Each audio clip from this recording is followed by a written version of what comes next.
रुरू एक मृग था। सोने के रंग में ढला उसका सुंदर सजीला बदन माणिक, नीलम और पन्ने की कांति की चित्रांगता से शोभायमान था। मखमल से मुलायम उसके रेशमी बाल, आसमानी आंखें तथा तराशे स्फटिक से उसके खुर और सींग सहज ही किसी का मन मोह लेने वाले थे।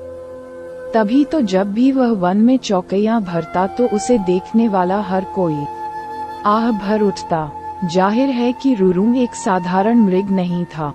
उसकी अप्रतिम सुंदरता उसकी विशेषता थी, लेकिन उससे भी बड़ी उसकी विशेषता ये थी कि वह विवेकशील था और मनुष्य की तरह बातचीत करने में भी समर्थ था। पूर्व जन्म के संस्कार से उसे ज्ञात था कि मनुष्य स्वभावत एक लोभी प्राणी है और लोभवश वह मानवीय करुणा का भी प्रतिकार करता आया है। फिर भी सभी प्राणियों के लिए उसकी करुणा प्रबल थी और मनुष्य उसके करुणा भाव के लिए कोई अपवाद नहीं था। यही करुणा रुरू की सबसे बड़ी विशिष्टता थी। एक दिन रुरू जब वन में स्वच्छंद विहार कर रहा था तो उसे किसी मनुष्य की चीत्कार सुनाई दी। अनुसरण करता हुआ जब वह घटना स्थल पर पहुंचा तो उसने वहां की पहाड़ी नदी की धारा में एक आदमी को बहता पाया। रुरू की करुणा सहज ही फूट पड़ी। वह तत्काल पानी में कूद पड़ा और डूबते व्यक्ति को अपने पैरों को पकड़ने की सलाह दी।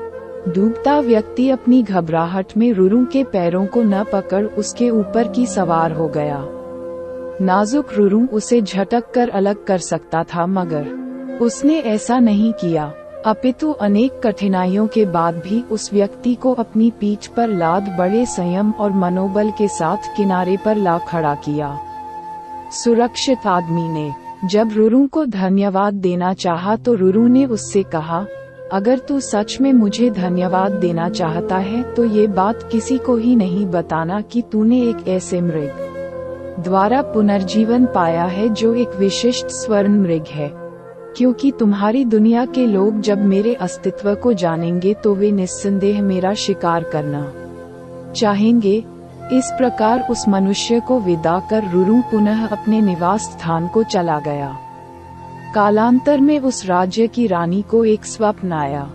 उसने स्वप्न में रुरू साक्षात दर्शन कर लिए। रुरू की सुंदरता पर मुग्ध और हर सुंदर वस्तु को प्राप्त करने की तीव्र अभिलाषा से रुरू को अपने पास रखने की उसकी लालसा प्रबल हुई। तत्काल उसने राजा से रुरू को ढूंढकर लाने का आग्रह किया। सत्ता में मद में चूर राजा उसकी याचना को ठुकरा नहीं सका। उसने नगर में ढिंढोरा पिटवा दिया कि जो कोई भी रानी द्वारा कल्पित मृग को ढूंढने में सहायक होगा उसे वह एक गांव तथा 10 सुंदर युवतियां पुरस्कार में देगा। राजा के ढिंढोरे की आवाज उस व्यक्ति ने भी सुनी जिसे रुरू ने बचाया था। उस व्यक्ति को रुरू का निवास स्थान मालूम था। बिना एक क्षण गंवाए वह दौड़ता हुआ राजा के दरबार में पहुंचा। फिर हांफते हुए उसने रुरू का सारा भेद राजा के सामने उगल डाला। राजा और उसके सिपाही उस व्यक्ति के साथ तत्काल उस वन में पहुंचे और रुरू के निवास स्थल को चारों ओर से घेर लिया। उनकी खुशी का ठिकाना न रहा जब उन्होंने रुरू को रानी की बताई छवि के बिल्कुल अनुरूप पाया। राजा ने तब धनुष साधा और रुरू उसके ठीक निशाने पर था। चारों तरफ से घिरे रुरू ने तब राजा से मनुष्य की भाषा में ये कहा, राजन, तुम मुझे मार डालो मगर उससे पहले ये बताओ कि तुम्हें मेरा ठिकाना कैसे मालूम हुआ। उत्तर में राजा ने अपने तीर को घुमाते हुए उस व्यक्ति के सामने रोक दिया जिसकी जान रुरू ने बचाई। रुरू के मुख से तभी यह वाक्य, अर्थात कूद पड़ा, निकाल लो लकड़ी के गुंडे को पानी से न निकालना कभी भी कोई योग्य इंसान हो। राजा ने जब रुरू से उसके संवाद का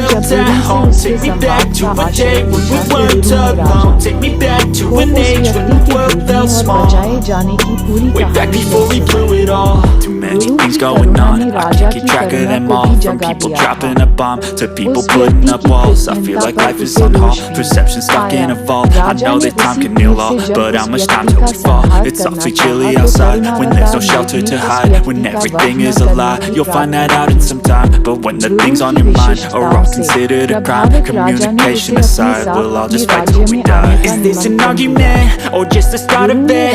Either way, I don't wanna be a part of it. Can I just get some space? I don't have the heart for this. I can't be picking up. निवास स्थल को लौट गया।